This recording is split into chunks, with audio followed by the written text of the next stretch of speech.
Joining me now, my main man, championship winning coach, Coach Mike Hunter. Coach, I always come to you first when I want to know and kind of take the pulse of the streets, because you are a man who is not only successful on the football field, but also successful with helping our student athletes, helping our young men move forward. Obviously, we're in the midst of a plethora of tragedies, the most important one being George Floyd, his death at the knee, I should say, of a police officer in Minneapolis.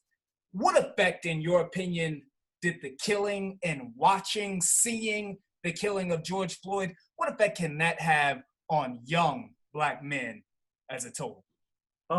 It's two ways it can go.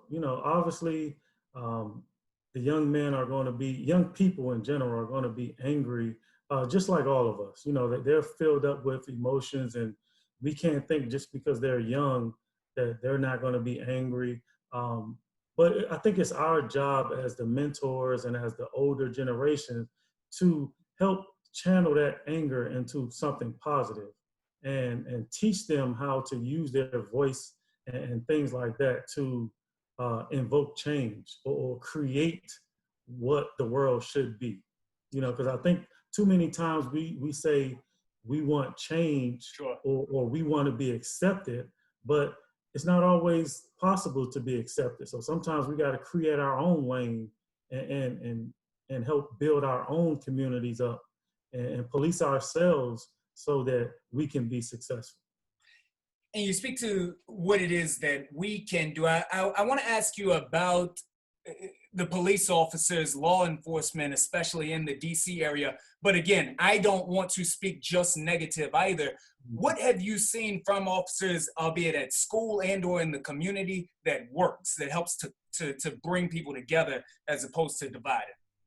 I think the one thing that we need to do is look at the police officers. They are people first. And in any profession, whether it be your profession in the media, my profession in athletics, the police force, teachers, they're great people. And then there's a few that give everyone a bad name. So, I have family members that are police officers. I have very good friends who I talk to on a daily basis that are police officers. We have a police officer on our coaching staff. We have police officers that are resource officers in our school. And I think they represent the department and law enforcement in a positive light.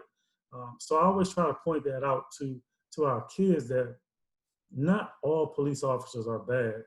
There's probably 100 times more great police officers than there are the negative ones.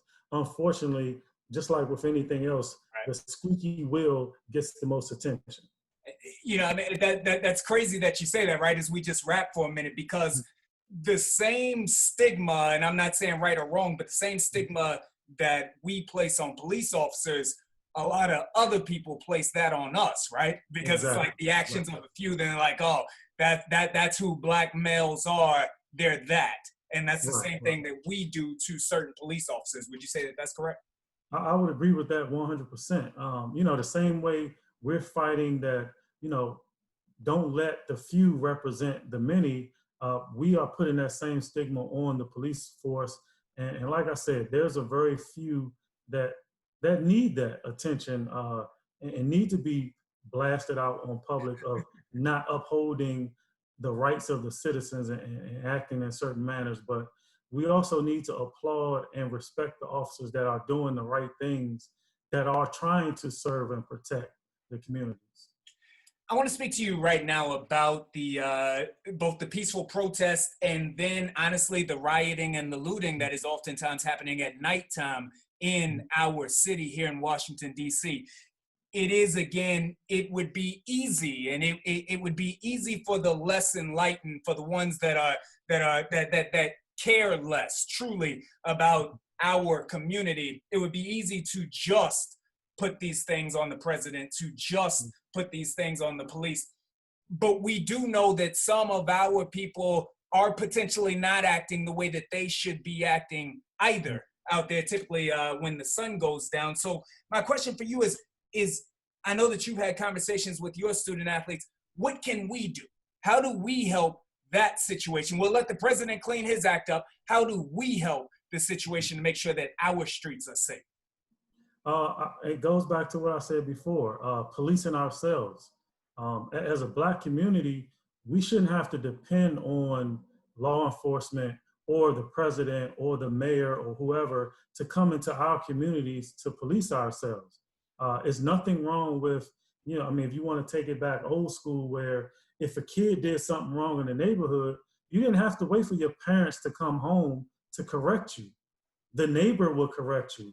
The grandma down the street would get on your butt about, hey, straighten up or do whatever, and respecting one another. I think that's the biggest thing that we have to do, because again, our Black queens and kings are very strong and smart, resourceful people that if we band together and stop waiting on someone else to open up doors for us, if we bust down our own doors or create our own doors, then I think we will advance more to what we're trying to accomplish in the end. Amen. It takes a village. That's what our grandmothers and our mothers used to say, and it's absolutely true. Right, I want to switch the topic and talk about COVID-19 and how it not only affects our communities, but real talk, how it's affecting the pending football season.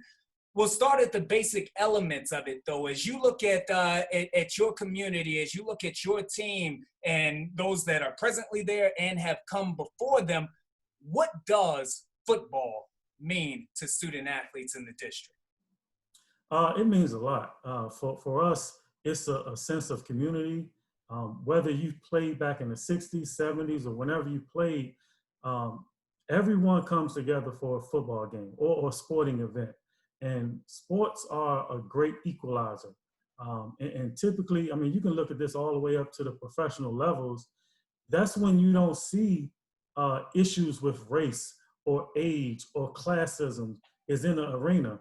LeBron James goes down and dunks.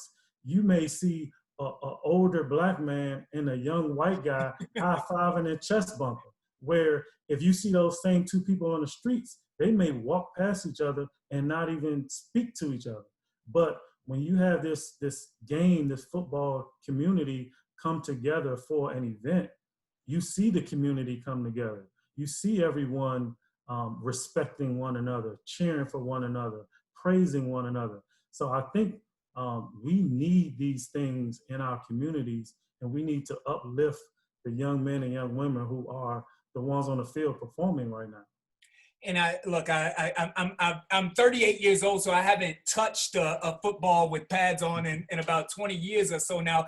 When I did play, though, in high school, even though football took up so much time, my grades were better during the football season. My attitude, my performance in life was better because football gave me structure. If the season were to be canceled, would you be concerned about losing the structure for your student athletes? For us at Friendship, I would say no, because we try to run a program 365 days a year, not just during the fall season. So we try to put that structure in place all year and wrap our arms around our young men and our young women all year. It will take some of the joy away because, I always tell our guys, you work 354 days of hell to get 11 days of glory. So those 11 days may be gone or taken away if the season's canceled, but the things you learn in those other 354 days about hard work, teamwork, determination, accountability, confidence, being able to speak in public, because when guys like you come around and you interview guys, that's helping them speak in public. So when we do have issues like what we're facing today, they're not afraid to stand up and let their voice be heard because maybe they've been interviewed a few times, throughout the season. As my dog joins the conversation, yes, it's the joy of the pandemic. What effect, if any, would you foresee if the season was canceled and or postponed? What effect would that have on both your program, on the season, and on the young men as a total?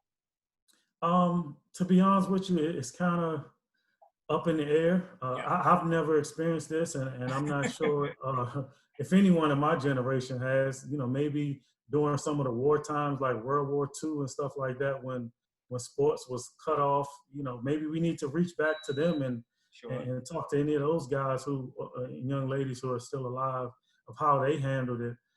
But the best we can do is try to use what we're learning now. I probably would have never used Zoom if it Right. wasn't for this going on. So we've tried to have meetings with our kids, do our workouts on Zoom, and just keep in touch with everybody, probably a little more than what we have in the past. So, you know, not dwell on what we don't have, but let's think about what we do have and what we can have together. Coach, I swear every time I talk to you, it makes it a little easier to understand all of the success that your program has. I'll get you out of here on this, brother. For this one, I'll ask you to put your political hat on right now. Obviously, coronavirus, COVID-19, for a lot of the areas of America, it's not that big of a deal. For ours specifically here in the DMV, more specifically in the Black community, it is. A lot of our people are dying from it, unfortunately, due to the protests. Potentially more of our people are going to die from it. I myself, I'm at this crossroads, right? I'm at a dichotomy. I love high school sports. Not only is it my passion, it's also my job. If it was up to you, if you were president of high school sports on the East Coast, what do we do? Do we sit it out for the safety, or do we play? Your call. I think we gotta think about the safety of not only the kids, but everyone that they come in contact with, and everyone that person comes in contact with. While you know our young athletes may be strong enough and have a strong enough immune system that it doesn't affect them personally, they could be a carrier who goes home and passes it on to a grandmother or a young child or someone with some underlying health issues that could cause issues in the future. So I do love the game of football. I'm very passionate about it, but I care about humanity a lot more. And I think that I would sacrifice the game of football if I knew that we could move on in a healthy manner in the future. Asymptomatic carriers, that is the danger of COVID-19 in specific. Coach, thank you so very much, not only for coming by, but as always, dropping absolute dimes, brother. It's always a pleasure to speak with you. I definitely appreciate you, man, and keep doing what you're doing and showcasing our young people. And they need it. We love it. And thank you so much, man. Appreciate you, bro. Yep.